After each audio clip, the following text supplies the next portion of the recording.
RAM equal gold என்ன bro சொல்லுவீங்க அப்படின்னு தானே நீங்க நினைப்பீங்க. ஸோ இது வந்து பார்த்தீங்கன்னா ரெம் ஈக்குவல் கோல்ட் ஒரு வாரம் ஒன்றே நடந்து கொண்டிருக்குது. ஸோ எல்லாரும் லைக் பண்ணிடுங்க. என்ன அடுத்த வீடியோ என்ன பண்ணலாம் கீழே கமெண்ட் பண்ணுங்க. வாங்க இப்போ வீடியோக்குள்ள போகலாம். வீடியோ கொடுத்து பொறுத்த முன்னாடி this video sponsored by ஏரோஸ்டெக்.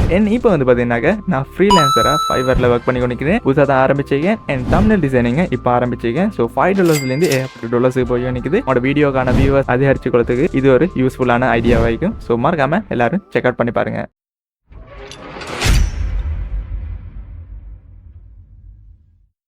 So முதல்ல வந்து பார்த்தீங்கன்னா இப்போ ரெம் ஈக்குவல் கோல்ட் எப்படி ஆச்சுன்னு அப்படி பார்த்துடலாம். நவம்பரில் வந்து பார்த்தீங்கன்னா ரெம்ட ப்ரைஸ் வந்து கொஞ்சமே ட்ராப் ஆகி தான் இருந்துச்சு. ஐ மீன் சாதாரண நிலைமையில தான் இருந்துச்சு. நவம்பர் லாஸ்ட்லேயே கூட இந்த ரெம்ட ரேட் வந்து அப்பில் நினைச்சு பார்க்க முடியாத அளவுக்கு திடீர்னு அப்ல போச்சு. ஸோ அது எதனாலன்னு பார்த்தீங்கன்னாக்க ஏஐ பூம் அப்படின்னு சொல்றாங்க.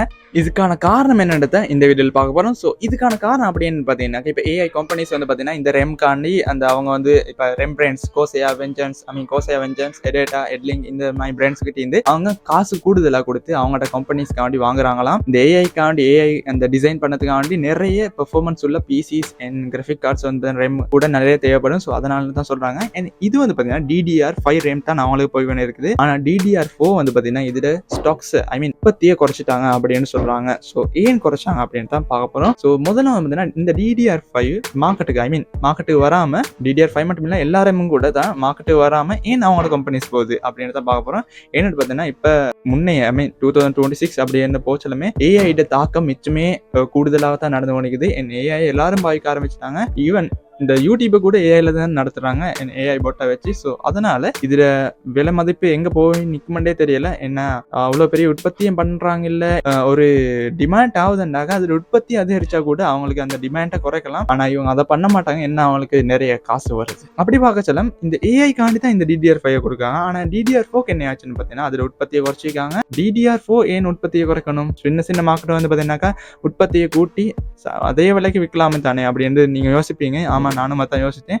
என்னன்னு பார்த்தீங்கன்னா இவங்களோட அந்த பிஸ்னஸ் என்று சொல்லக்கூடிய லெவலுக்கு கொண்டு வந்து வச்சுருக்காங்க. ஸோ நிறைய பிசி பில்ட் பண்ணணும் கனவுல இந்திப்பிங்க 2026.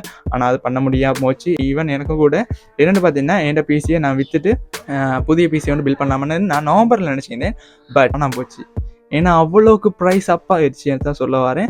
ஸோ 50K பிசி தான் நான் பில்ட் பண்ணதுக்கு பார்த்துக்கிட்டு. ஆனால் இப்போ வந்து பார்த்தீங்கன்னாக்கா அது 70K 80K மாறிட்டு ஃபுல் ஸ்பெக்கும் கூட. ஒரு காலத்தில் கிராஃபிக் கார்ட்ஸுக்கு வந்து பார்த்தீங்கன்னா டிமாண்ட் ஆகிடுச்சு. இப்போ ரெம்முக்கு டிமாண்ட் ஆகிடுக்குது. ஸோ எல்லாமே விலை கூடுமென்னு நினைக்கிறேன் இந்த ஏஐயால். ஸோ பிசி கனவுகளோட இந்த எல்லாருமே கனவாகவே போயிடுமென்னு நம்பாதீங்க. என்னென்னு பார்த்தீங்கன்னா ஒரு காலம் வரும் எங்களுக்கும். ஸோ அந்த டைம் பார்த்துக்கலாம். மிட்ரேஞ்ச் பிசி தான் பில்ட் பண்ணதுக்கு நினைப்பீங்க ஃபர்ஸ்ட்டு கூட. நானும் அப்படி தான் நினச்சேன். என்னோட பிசியும் அப்படி தான் நீக்குது. மிட்ரேஞ்ச் பிசி ஹையன் பில்ட் பண்ணணும்னாலே நிறைய காசு தான் வேணும். ஈவன் 2 lakhs 3 lakhs கூட பிசிஸ் பில்ட் பண்ண முடியும். ஆனால் அந்த ரேஞ்சுக்கு நாங்கள் போக மாட்டோம். 7 lakhs கூட பிசி செய்யுது. எவ்வளோ போக முடியும் இப்போ தெரியலை. ஒரு 192 GB ரேம் வச்சுக்கொண்டு இப்போ உங்களுக்கு ஒரு பைக்கே வாங்க முடியும்னு சொன்னால் நம்புவீங்களா? ஸோ அதுதான் இப்போ நிலைமையாக நிற்குது. நண்பர்கள் இப்போ வந்து பார்த்தீங்கன்னாக்கா ஏன் இப்படி வந்தீங்கன்னு பார்த்தீங்களா? டிஷர்ட் எல்லாம் மாற்றி இது வந்து பார்த்தீங்கன்னாக்கா நான் வீடியோ எடுத்து 2 நாளைக்கு மேலே ஆகுது. ஸோ ஏன் இப்படி வந்தீங்கன்னு பார்த்தீங்கன்னாக்கா வீடியோ எண்ட் பண்ண மறந்துட்டேன். ஸோ இந்த வீடியோ உங்களுக்கு ரொம்ப பிடிச்சிருந்தாக்கா மறக்காம எல்லாரும் லைக் பண்ணிடுங்க. என்ன அடுத்த வீடியோக்கு என்ன போகலாமல் கீழே கமெண்ட் பண்ணுங்க. அடுத்த வீடியோ சந்திக்கலாம் இருக்கணும். ஏரோஸ்டெக் பாய் மக்களே.